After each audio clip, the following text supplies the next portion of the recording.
Hello friends, പുതിയൊരു വീഡിയോയിലേക്ക് എല്ലാവർക്കും സ്വാഗതം.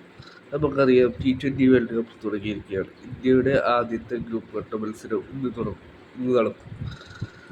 അയർലൻഡുമായിട്ടാണ് ഇന്ന് രാത്രി 8 മണിക്കാണ് മത്സരം നടക്കുന്നത്. വെസ്റ്റ് ഇൻഡീസിലും USA നടക്കുന്ന T20 വേൾഡ് കപ്പ് ഇന്ത്യയുടെ ആദ്യ ഗ്രൂപ്പ് ഘട്ട മത്സരമാണ് ഇന്ന് നടക്കുന്നത്.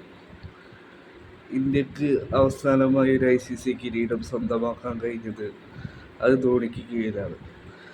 ആദ്യത്തെ T20 വേൾഡ് കപ്പ് ചാമ്പ്യന്മാരാണ് ഇന്ത്യ. അത് ദക്ഷിണാഫ്രിക്കയിലായിരുന്നു നടന്നത്. ആദ്യത്തെ T20 വേൾഡ് കപ്പ് ഇന്ത്യയാണ് സ്വന്തമാക്കിയത്. ICC വേൾഡ് കപ്പ് ഒരു പ്രാവശ്യം ധോണിയുടെ കീഴിലും ഇന്ത്യ സ്വന്തമാക്കിയിട്ടുണ്ട്. അതിനുശേഷം ഇന്ത്യക്ക് ഒരു ICC കിരീടം സ്വന്തമാക്കാൻ ഇതുവരെ സാധിച്ചിട്ടില്ല.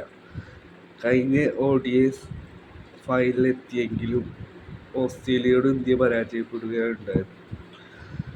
ഏതായാലും ഈ ടൂർണമെൻറ്റിൽ ഇന്ത്യ മികച്ച പ്രകടനം കാഴ്ചവെച്ചുകൊണ്ട് കപ്പടിക്കുമെന്ന് തന്നെ നമുക്ക് വിചാരിക്കാം. ഏതായാലും നമുക്ക് നാളെ മാച്ച് റിസൾട്ടുമായി കാണാം.